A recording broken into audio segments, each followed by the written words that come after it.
Narrativas, o podcast da Carambaia. Até que ponto a destruição provocada por uma guerra tem impacto na criação literária? A devastação, o horror, o trauma e a dificuldade de colocar em palavras o que se vivencia em um conflito acabam sendo um desafio para aqueles que trabalham com texto, sejam eles escritores, jornalistas, historiadores ou testemunhas que decidiram escrever o que viveram no meio de um conflito. De tempos em tempos, falamos da popularização de livros de guerra. Nunca será um fenômeno novo se pensarmos que, mais de 4 séculos antes de Cristo, Tucídides já registrava de forma minuciosa a Guerra do Peloponeso. E que, desde então, podemos dizer que, enquanto houver guerras, alguém escreverá sobre elas. Por ser um assunto tremendamente vasto, vamos dividir o programa de hoje em 2 partes. Uma sobre relatos de guerra e a segunda sobre ficção e guerra, mas sempre deixando aberta a possibilidade de voltarmos ao tema no futuro.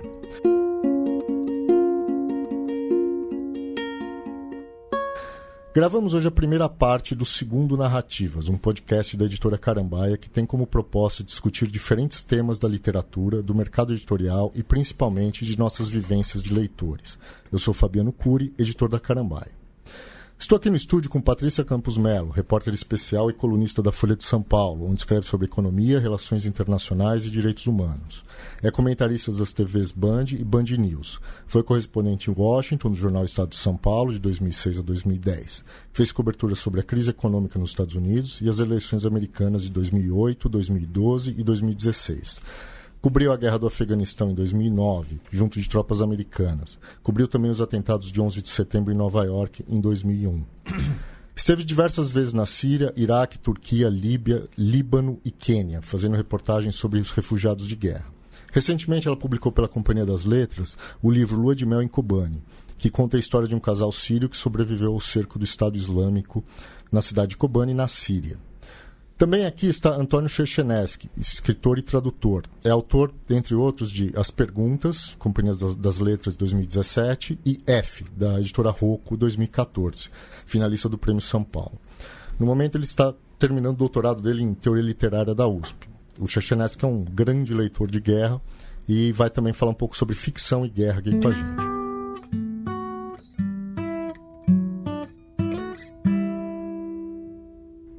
Bom, queria agradecer a presença dos dois. E eu vou começar com uma questão um pouco ampla, contar um pequeno fato e depois a gente vai debatendo um pouco esse assunto, que eu acho que vale para iniciar esse tema de literatura e guerra. Eu queria lembrar a história do Primo Levi, o autor italiano que sobreviveu a Auschwitz e escreveu o famoso É Isto um Homem, em 1946, contando suas experiências de prisioneiro no campo de extermínio nazista. O livro não teve nenhuma repercussão e ficou esquecido por mais de 10 anos, até ser lançado e se tornado um dos mais importantes relatos do horror do Holocausto. Muito se fala que depois de tanto sofrimento, as pessoas simplesmente não queriam voltar às memórias, por isso o fracasso inicial da obra. Com o passar do tempo, além de Levi, muitos autores que tiveram contato direto ou indireto com a Segunda Guerra publicaram seus textos, que é um assunto que ainda hoje atrai muitos leitores. Como vocês observam a recepção dos relatos? O público leitor mudou nesse tempo? A gente está mais aberto para ler relatos de guerra do que, por exemplo, nesse período? Você pode começar, Patrícia, se você quiser. Bom, eu acho que em primeiro lugar, a exposição a relatos de guerra hoje em dia é brutal, né? Você tem... Todo mundo relata alguma coisa. Então, você tem milhares de testemunhas oculares, por exemplo, na Síria, hoje em dia, que fazem seus relatos. O lado bom disso é que a gente sabe o que está acontecendo. Pelo menos tem uma ideia... Ali a gente não sabe, né? Porque a gente não está lá. É muito pior do que a gente pode imaginar. Mas, pelo menos, algum contato com essa realidade. O lado ruim é que as pessoas acabam um pouco anestesiadas, né? Isso é um clichê que é muito verdadeiro, né? Eu queria aproveitar. A gente está mais insensível à brutalidade? Você acha que é um ponto dado esse? Completamente. Assim, eu me lembro... Vocês devem lembrar daquela foto do menininho Alan Kurdi, que é um menininho afogado na praia, na Turquia, em Bodrum. Quando saiu aquela foto, e teve uma super discussão nos jornais, todos, inclusive na Folha, publicar ou não publicar, isso é uma exploração da desgraça, E no final das contas decidiram publicar, eu achei acertado, eu era a favor. Agora, aí as pessoas começaram a se importar. Antes do Alan Kurdi, quantos milhares de Alan Kurdis estavam morrendo? E não só isso, como milhares de Alan Kurdis negros na África, que despertavam muito menos compaixão. Então, assim, eu acho que as pessoas estão completamente insensíveis. Do mesmo jeito que, hoje em dia, o que aconteceu com o Alan Kurdi, o que aconteceu com a família... Ninguém está nem aí, né? Acho que isso é super verdadeiro. Talvez nessa época do Primo Levi, que você tinha muito menos disseminação dessas ideias, ou seja, você até tinha relatos, né? Mas eles não se propagavam nessa velocidade de hoje. Isso era... As pessoas sabiam menos, mas o impacto era maior, talvez. Você concorda, Juan? Olha, pensando a partir, digamos, não do relato propriamente dito, mas das ficções feitas sobre as guerras, eu penso, o livro do Primo Levi, que demorou a ser disseminado antes de virar, claro, do próprio Primo Levi virar um autor que ganhou o Nobel depois. Eu penso que hoje em dia passa muito pela questão de outras mídias. Talvez os primos leves dos dias de hoje não estejam escrevendo um romance. Sei que Isto um Homem não é um romance, mas não estejam escrevendo um texto para sair no formato brochura 14:21. Talvez estejam fazendo um vídeo, ou talvez, quem sabe, um jogo, alguma outra mídia que vai talvez ser o veículo para dar a imersão, porque todos os livros do Primo Levi são muito de imersão. Você se sente num campo de concentração, e esse é o objetivo, que ele vai buscar a empatia do leitor através dessa imersão. Talvez a tecnologia tenha trazido uma nova linguagem para dar esses relatos de guerra. Como você mesmo mencionou, a foto, que a foto o Vietnã mudou muito por causa das fotos, né? Todo mundo vai lembrar a criança fugindo do napalm. Qualquer pessoa, você vê isso no colégio, e qual será a linguagem da guerra do futuro, né?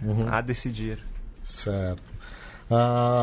Patrícia, falando um pouco mais de relatos jornalísticos, a gente pode definir que teve um texto que foi muito importante na mudança, né, dessa visão dos relatos de guerra, que foi o Hiroshima, do John Hersey, de 46.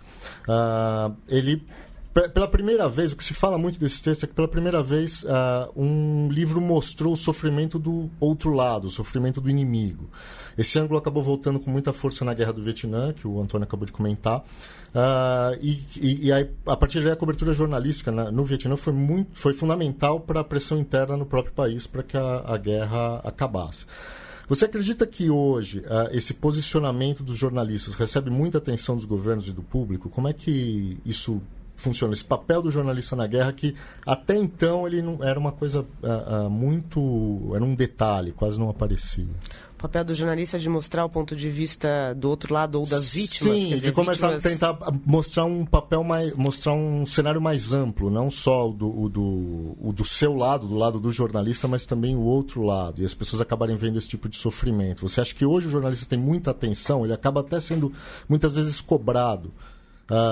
Tem alguns relatos, por exemplo, de livros ingleses, de jornalistas ingleses durante a Guerra das Malvinas, que foram muito criticados por não estarem defendendo a Inglaterra. A BBC mesmo, como instituição, foi muito criticada naquele período. Você acha que essa posição dos jornalistas hoje na guerra, assim, como é que você...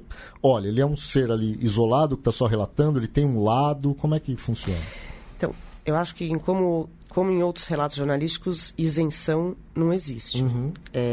Primeiro, por aspectos práticos. Sempre que você está num conflito, a não ser que você esteja dentro do hotel, que não é o jeito correto de você estar cobrindo, alguém te deu acesso para você estar em algum lugar. Certo. Então, se você está na guerra da Síria, se você está com o regime do Assad, você não está com a oposição.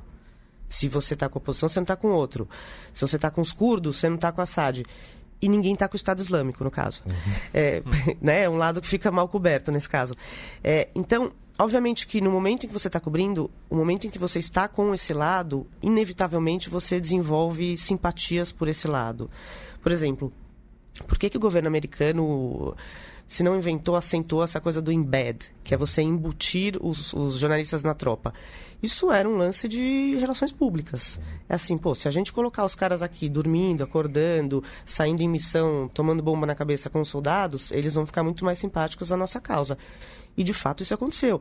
E, de fato, é uma crítica muito válida. Você não pode cobrir uma guerra só embedded com um lado. É um absurdo, né? É uma visão totalmente parcial. Então, assim, idealmente, você vai tentar ouvir todos os lados. Na prática, você acaba ouvindo muito mais um lado do que o outro. Certo. Que é o lado que te deu mais acesso. Porque o acesso é uma questão logística muito difícil nesses lugares, né? Você, para entrar no meio do conflito, alguém te deixou entrar ali, normalmente, entendeu? Você não simplesmente... sorrateiramente entrou no front, né? Você precisa avisar alguém, que nem você cobrir comunidade no Rio de Janeiro. Alguém do tráfico deixou você entrar lá, senão você não sai. Então eu acho... Agora, tudo isso não desvaloriza... Por exemplo, quando eu fiz o Embed no Afeganistão, eu pensei muito nisso, né? De como tentar não fazer uma cobertura de um lado só. Então eu fiz 3 semanas em bases americanas e 2 semanas com civis afegãos. É uma tentativa, não sei se sempre bem sucedida. Além do que, tem algumas coisas que não tem como você estar do lado de alguns lados, entendeu? Certo. Do cara que está bombardeando o hospital, entendeu? Aí desculpa, eu posso até perder meu emprego por isso, mas eu não defendo isenção jornalística. Certo. Eu acho que isso aí é um absurdo.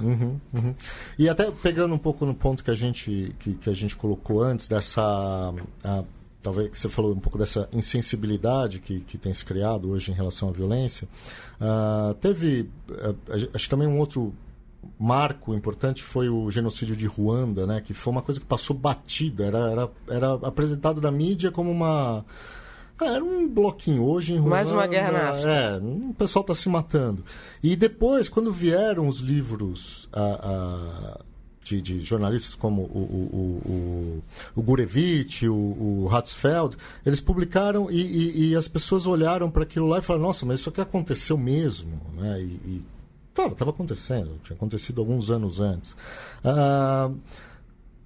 O trabalho jornalístico nesses casos, ele está tem pouca credibilidade, ele está banalizado. O que acontece? Qual é a grande... Por que as pessoas não conseguem se sensibilizar ou tomar alguma atitude em relação ao que está acontecendo? Eu acho que tem 2 lados. Primeiro, assim, no caso de Ruanda foi assim, um símbolo da omissão do mundo diante de um genocídio acontecendo. Até virou uma discussão, que é a discussão do responsabilidade de proteger. Justifica uma intervenção estrangeira quando um governo está fazendo um genocídio contra o próprio povo? E como isso depois foi... abusaram disso, por exemplo, na Líbia. Né? Usaram isso para, na verdade, derrubar quem eles queriam derrubar. De outro lado... Essas guerras, mesmo no jornalismo, merecem muito menos importância. Por exemplo, é aquela coisa clássica. Morreram 5 num atentado em Paris. Está no alto da página, na home da internet. Somália, outro dia me lembro até, teve um atentado, morreram 300. É uma notinha embaixo. Né? Então, assim, o interesse... Você tem uma interpretação jornalística. É o inusual, no meio de Paris, ter um atentado terrorista. Mas, mesmo assim, eu acho que... Outra coisa, é muito difícil você, jornalista, conseguir chegar até esses lugares no sentido de... Se você está em um veículo, talvez o veículo não queira pagar, porque, afinal, é mais uma guerra na África. Por exemplo, mal lembrando, eu cobri a epidemia de ebola, Serra Leoa. Eu me lembro que quando começou esse negócio, eu comecei a falar, falei, isso aí, esse negócio está espalhando, é super perigoso. No começo eu estava ali mais na Guiné, depois Serra Leoa. E o jornal até então, né, sei lá, né, outra doença esquisita ali, né, sei lá. Aí o negócio começou a crescer, e aí, olha, Médicos Sem Fronteira fez um hospital no meio da selva, eu acho que a gente tem que ir. É uma viagem muito cara. Era uma viagem muito cara. Tudo... Então, assim, tudo isso é uma coisa comercialmente não atrai muito, nem para os veículos de imprensa, nem mesmo para o jornalista que é freelancer, porque ele vai ter que vender isso depois, certo, né? Então, assim, é muito mais difícil você conseguir comercializar uma cobertura de um lugar mais negligenciado, tipo Ruanda, né? Do que um lugar, perdão a palavra, sexy, como o atentado em Paris. Entendi. Antônio, pegando aqui um pouco sobre essa... Não é exatamente a dificuldade técnica, mas vamos dizer a dificuldade da palavra. Vou pegar um outro exemplo aqui. Tem um documentário de um autor francês que morreu recentemente, o Claude Lanzmann. Ele fez um documentário de acho que mais de 9 horas e meia, um documentário magnífico sobre que chama Shoah, né, sobre o Holocausto, o extermínio de judeus pelos nazistas. E isso virou um livro, então é um exemplo híbrido, aí, porque ele fez tanto em vídeo quanto em texto. Para quem não conhece esse documentário, ele pega sobreviventes, pessoas que viviam nas cidades em torno dos campos de concentração e coloca essas pessoas para relatarem suas histórias. Ele não usa nenhuma imagem de arquivo, ele era completamente contra isso, foi um sujeito extremamente radical. E ele só usa os relatos das pessoas. E é uma das coisas mais doídas que eu já vi. É extremamente é tenebroso. A palavra escrita ainda consegue ter um impacto diante de tantas imagens que a gente tem hoje, por exemplo, como a Patrícia estava falando dessa super exposição, principalmente de alguns da seleção de alguns fatos que devem ser noticiados. Você acha que a palavra escrita consegue ainda sensibilizar as pessoas? Esse é um assunto extremamente complexo, porque o Shoah, ou Shoah, eu nunca sei a pronúncia certa, Shoah, do Lanzmann, que você mencionou, gerou muito debate na época, porque ele basicamente sugere que o Holocausto é impossível de ser representado. Sim. E a questão de que enfim, é algo tão extremo, tão radical, que jamais poderá ser representado em imagens. Sendo que ele não usa imagens de arquivo, e essa decisão, de certa forma, levanta um tabu de que é impossível representar o Holocausto. E poucos anos depois foi lá o Spielberg, que fez a Lista de Schindler, ganhou os Oscars representando o Holocausto. E depois Roberto Benigni fez A Vida é Bela, fez uma comédia no Holocausto. Então, o filósofo francês, o Jacques Rancière, ele questiona muito isso, né? Essa política de levantar um tabu, dizendo isso não pode ser representado. Não vou tentar resumir a filosofia do Rancière em 2 linhas na rádio, mas para o Rancière, basicamente, importa muito o que a gente está colocando no campo do sensível. Porque para o Rancière, a imagem, enfim, ela não vai trazer de volta algo que desapareceu. O Holocausto desapareceu, destruíram toda aquela região. Tem no início do Shoah, o Lanzmann passeando pelos campos, não sobrou nada. É um bosque comum, qualquer, parece qualquer quintal enfim, europeu. E as imagens desapareceram, mas a imagem ela tem uma outra função. Ela tem de reconstituir, não é nem de simulacro, nem de reconstituição, ela está em outro lugar, ela está criando uma representação. E, enfim, ele questiona porque acaba sendo um ato político não mostrar, que talvez não seja a melhor maneira de abordar. Claro, Shoah é uma obra-prima, não estou aqui dizendo que Shoah deveria mostrar algo ou não, só de problematizar essa questão do irrepresentável. E eu acho especialmente que a ficção, seja em palavras ou seja em imagens, às vezes consegue atingir lugares que um relato talvez não conseguisse. Talvez. Ou então, de outra maneira, vai articular relações políticas e estéticas de uma maneira diferente do relato que se pretende verdadeiro.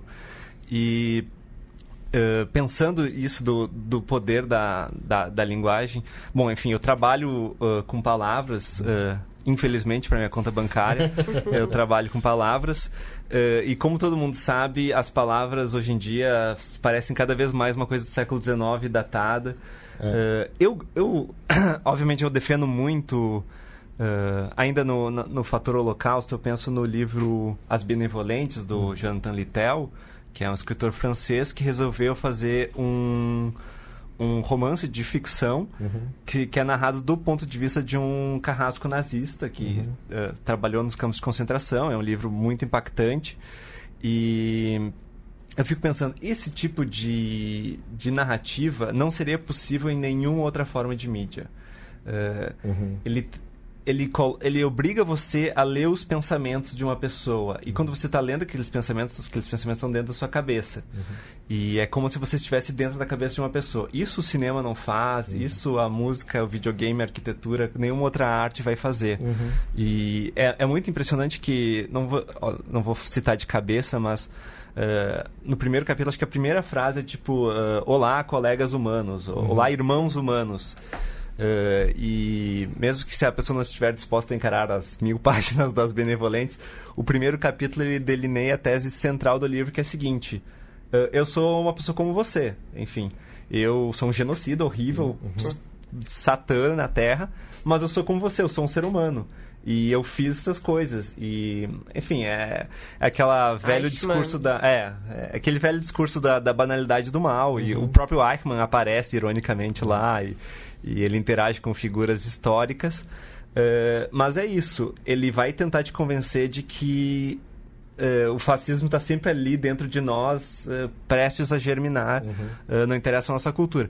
Foi um livro extremamente polêmico, claro, sendo francês vendeu zilhões de exemplares, mas esse ponto de vista só a palavra consegue. E só um contraponto interessante, não é...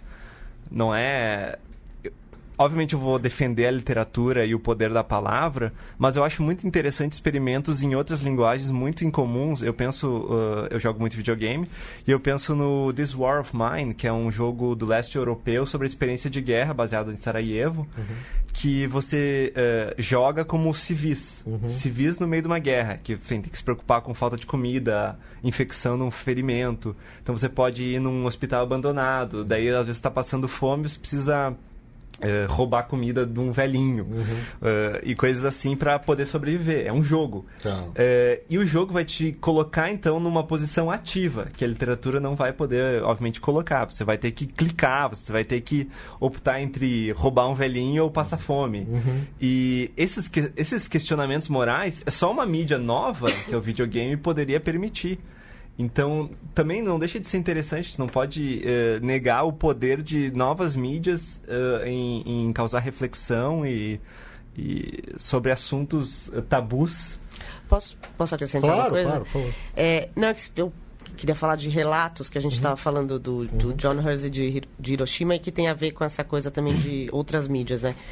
Por que eu acho, por que o Hiroshima deu tanto impacto? Porque você conseguia se colocar no lugar de cada um daqueles 6, porque eles chegavam e começavam a descrever poucas horas antes da bomba cair até um ano depois. O que cada um estava fazendo. A senhorinha que era costureira, viúva, o pastor, nananã.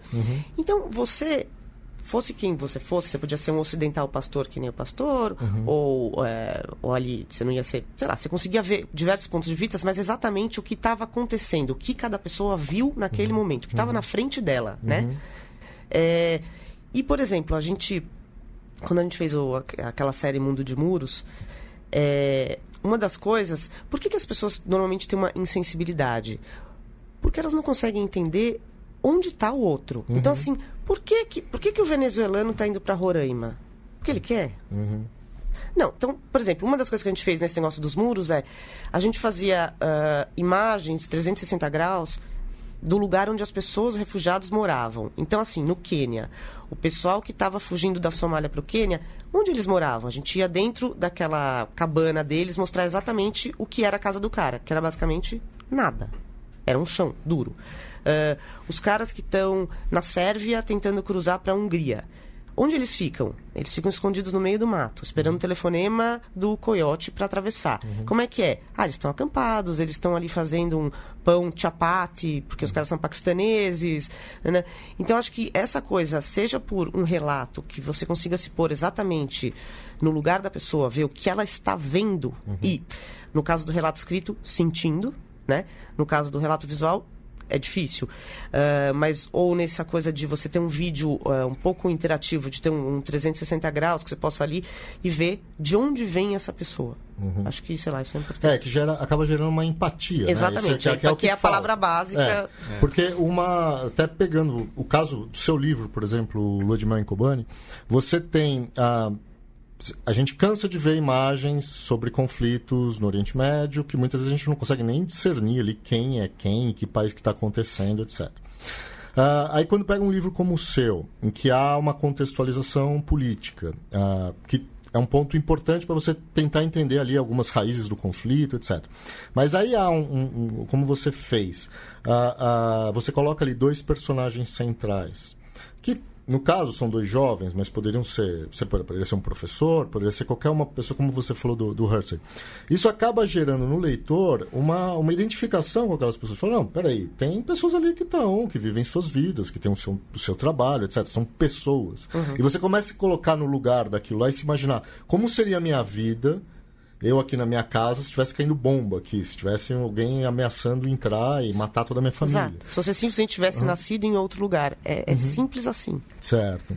E eu acho que, a gente pegando a questão dessa ultrapopularização dos vídeos, das imagens, etc., acaba tirando acaba gerando uma dificuldade de contextualização desse processo. Que eu acho que os livros reportagem têm muito essa característica de te colocar tanto no macro, né, de você olhar, quais são os lados, qual o histórico, quanto a questão ali mais do dia a dia, aquela coisa mais comezinha mesmo, e de como as pessoas acabam se adaptando, tendo de se adaptar a a um conflito. Sim, pavoroso. Exatamente. Podia ser o seu vizinho, que também conheceu a namorada pelo Facebook, como os caras na Síria, né? Ou a sua irmã que também está com dificuldade para engravidar, como a Rausha na Síria. Sei lá, eu acho que isso é muito... É isso, ajuda na empatia. Sim. Basicamente. E aqui, uma outra questão assim, que eu acho importante, indo um pouco desse lado da Patrícia. Aqui no Brasil, como é que é? Porque a gente vê, normalmente, os países que estão diretamente envolvidos em conflito, constantemente em conflito, Inglaterra, França, Estados Unidos e vários outros, eles têm uma longa produção, uma grande produção literária, não só de reportagem, mas também de ficção. Como é que é no Brasil? Você acha que tem interesse por esse tipo de relato? Pensando no seu livro, por exemplo, como é que foi a recepção das pessoas? Uma questão que está acontecendo de curdos enfrentando o Estado Islâmico na Síria, um troço muito distante. Assim. Você acha que aqui a gente tem... Eu acho que a gente teve alguma coisa disso com a história dos sírios, porque o Brasil fez uma coisa legal. Dificilmente eu falaria isso da política externa brasileira, mas eu vou dizer... que foi facilitar a entrada dos sírios. Mesmo assim, a gente recebeu, assim, ridículo, tipo 3 mil. Mas então, existia uma certa sensibilização para a coisa sírios. Tanto que quando você pensa em refugiado, você não pensa em refugiado somali, né? Que tem muito mais. Você pensa em... Então, você tem essa certa familiaridade. Tem uma coisa que me incomoda, que é o glamour de guerra. Né? E o glamour do conhecimento de guerra, que isso me incomoda mais ainda. Porque você tem um hábito, talvez mais no Brasil, de os jornalistas se colocarem na história. De colocar, porque eu sou conhecimento, que eu acho assim, atroz. Atroz. Tipo, eu acho que quanto menos você estiver, você simplesmente é um ser que está ali de passagem. Essas pessoas não têm opção de entrar e sair. Então, tem essas duas coisas. A gente tinha uma certa familiaridade também pela nossa... teve muita migração sírio-libanesa, etc. A história dos sírios. Essa glamourização de guerra e correspondente de guerra. Agora, por exemplo, o que a gente deveria estar fazendo, não sei se a gente não está, talvez eu devesse estar fazendo, é escrever sobre os venezuelanos.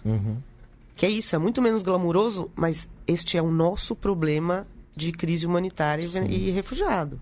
E é um negócio... Por acaso, aqui do lado, né? Eu estava em Roraima quando aconteceu aquilo. Que era o que você estava falando, a banalidade do mal. Aquilo ali foi a banalidade do mal. As pessoas levantando e queimando as barracas dos venezuelanos na rua. Então, acho que às vezes a gente até glamouriza mais essa coisa mais distante, o sírio, a guerra, do que isso. O venezuelano aqui do lado. A gente está encerrando aqui mais um Narrativas, né, podcast da Editora Carambaia. O programa foi gravado no estúdio de Central 3, em São Paulo. Tem a produção da Clara Dias, edição do Leandro Yamin. E a trilha sonora é composta e executada por Bruno Betting. Gostaria de agradecer muitíssimo a Patrícia Campos Melo, jornalista, e o Antônio Cherchenesky, escritor, por esse papo super legal sobre literatura e guerra. e acredito que é um assunto que a gente vai voltar qualquer dia desses. Obrigado. Obrigada.